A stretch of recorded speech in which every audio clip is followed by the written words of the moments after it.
काशिक गाव येथील आदिवासी शाळेतील मुलांना संगणक प्रदान कार्यक्रम उत्साहात संपन्न झाला। शिक्षणाबरोबरच आधुनिक तंत्रज्ञानाची माहिती विद्यार्थ्यांना व्हावी यासाठी चुनौती सामाजिक आणि सांस्कृतिक संस्थेच्या वतीने काशिक गाव तालुका मुळशी येथील आदिवासी शाळेतील मुलांना नगरसेवक दिलीप बराटे यांच्या हस्ते संगणक प्रदान करण्यात आला।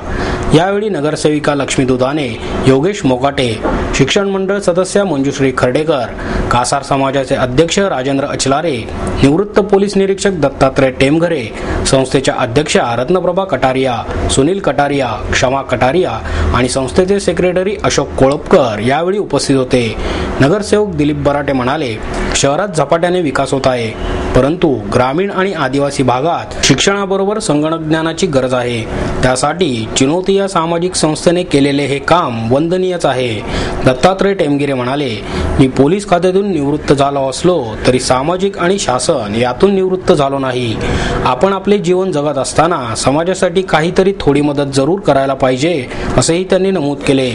क्षमा कटारिया यांनी प्रास्ताविक केले, तर संस्थेचे सेक्रेटरी अशोक कोळपकर यांनी संस्थेविषयी माहिती देऊन आभार प्रदर्शन केले।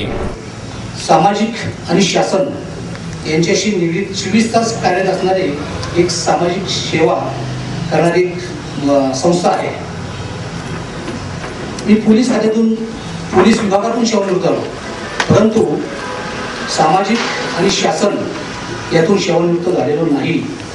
मला आता पेन्शन मिळणार आहे, हा समाजाचा पैसा आहे आणि त्या समाजाच्या पैशाचा करता मला काहीतरी यापुढे देखील करणं गरजेचं वाटतं। म्हणून मी पोलीस आयुक्तांच्या समक्ष जे भाषण केलं त्यामध्ये मी सांगितलं की मी पगार घेणार आहे, त्याकरता मी सामाजिक कार्य लोकांशी करतच राहणार अशी मॅडमला ग्वाही दिली, आमच्या सीपी मॅडमला। त्यामुळे त्यांनी देखील त्याचं कौतुक। सर्वांनाच संधी मिळते असे नाही, पोलीस खात्यामध्ये ती कशी यायची हे प्रत्येकाने ठरवलं पाहिजे।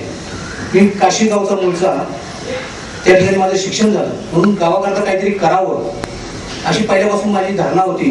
म्हणून 1989 सालापासून पहिल्या, दुसरा आणि तिसरा नंबर येणाऱ्या विद्यार्थ्यांना कपडे आणि पुस्तके देत असतो। 1989 सालापासून की आपण ज्या शाळेत शिकलो, ज्या शाळेने आपल्याला मोठं केलं त्याचं काहीतरी आपण ऋण फेडायला पाहिजे। म्हणून मी 89 सालापासून 21 मुलांचं कपडे, पुस्तकं वगैरे देत असतो। आणि गावाला 1-2 वर्षात गावचा चेहरा मोहरा बदलून टाकणार आहे। म्हणून प्रत्येकाला एक विनंती आहे की आपण स्वतःचं जीवन कुणीही जगतो, 3,000 पगाराला जगतो, 10,000 पगाराला राष्ट्रपती जीवन जगतात, रस्त्यावरचा भिकारी पोट भरतो, सगळेजण पोट भरतात।